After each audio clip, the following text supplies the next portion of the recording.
تو میرے دوستو، رابعہ بصری کا آپ نے نام سنا ہوگا، ان کا ایک عجیب و غریب واقعہ جو آپ نے آج تک نہ سنا ہوگا۔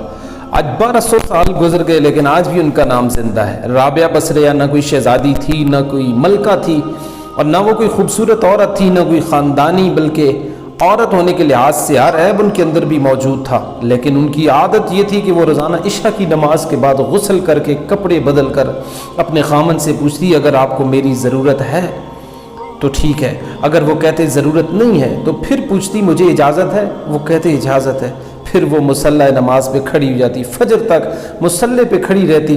اللہ اکبر، ان کا خامد جلدی فوت ہو گیا، جوانی میں ہی بیوہ ہو گئی۔ اور پھر کیا ہوا، حسن بصری جو کہ اس وقت کے امام بھی تھے اور ولی اللہ بھی تھے، اللہ اکبر، حسن بصری خود ان کے پاس آئے اور خود آ کر چل کر آئے اور کہنے لگے میں آپ سے شادی کرنا چاہتا ہوں، نکاح کرنا چاہتا ہوں۔ ان کو شادی کا شوق نہیں تھا، وہ تو اولاد کے قابل ہی نہیں تھے، شکل صرف ان کی نیکی کی وجہ سے، ان کا جو اللہ سے تعلق تھا، ان کو یہ لالچ ہوا کہ کاش یہ میری بیوی بن جائے تو شاید ان کی وجہ سے میری بھی بخشش ہو جائے۔ تو ان کے پاس آئے اور کہنے لگے رابعہ میں آپ سے شادی کرنا چاہتا ہوں۔ خود پیغام لے کے آئے، انہوں نے فرمایا میری 4 باتوں کا آپ جواب دے دیں میں شادی کر لوں گی۔ کہنے لگے کیا، کون سے سوال ہے؟ کہا یہ بتائیں کیا میں جنتی ہوں یا دوزخی ہوں؟ اللہ اکبر، کہنے لگے میں تو کچھ نہیں کہہ سکتا، مجھے تو نہیں پتا۔ فرمایا اچھا یہ بتاؤ، جب اللہ تعالیٰ قیامت کے دن اعمال نامے اٹھائے گا، کسی کے سیدھے ہاتھ میں کسی کے الٹے ہاتھ میں آئے گا، میرے سیدھے ہاتھ میں آئے گا یا الٹے ہاتھ میں آئے گا؟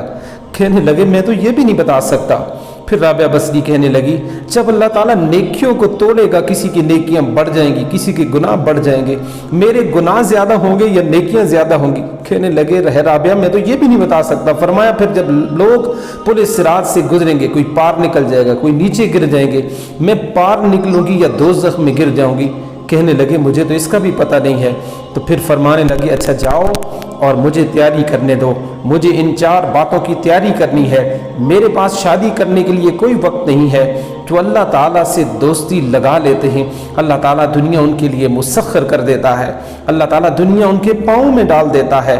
اور جب ان کا انتقال ہوا، اللہ اکبر، رات کے پچھلے پہر انتقال ہوا، اپنی خادمہ سے کہا بس 2-4 آدمی بلا کے میرا جنازہ کر کے جلدی سے دفن کر دینا، کسی کو نہ بتانا، صبح لوگوں کو بتا، صبح کو فرمایا مجھے کفن دینا میری اسی چادر میں جس میں میں تہجد کی نماز پڑھا کرتی تھی۔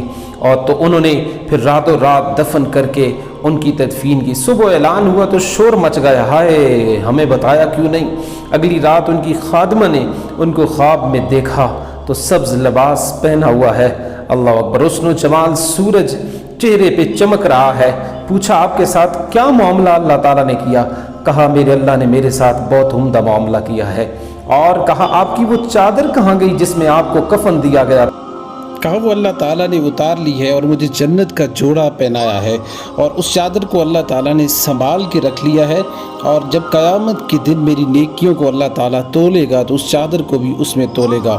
تو انہوں نے پوچھا منکر نکیرین کے سوالات کا کیا ہوا؟ فرمانے لگی کہ اللہ تعالیٰ نے اس معاملے میں بھی کہا کہ فرشتوں نے کہا مر رب ہوگا، تیرا رب کون ہے؟ تیرا رب کون ہے؟ مر رب ہوگا۔ تو میں نے کہا میں اس رب کو کیسے بھول سکتی ہوں کہ جس کو 40 سال تک میں نے نہ بلایا، اس کو 4 ہاتھ زمین کے نیچے آ کے رابعہ بصریہ کیسے بھول سکتی ہے؟ جس رب کو 40 سال تک یاد کرتی رہی، 4 ہاتھ زمین کے نیچے آ کے نہیں بلا سکتی؟ یہ کہہ کے فرشتوں نے کہا جس کو رب تعالیٰ کی اتنی معرفت ہو، اس سے اور سوال جواب کیا کرنے؟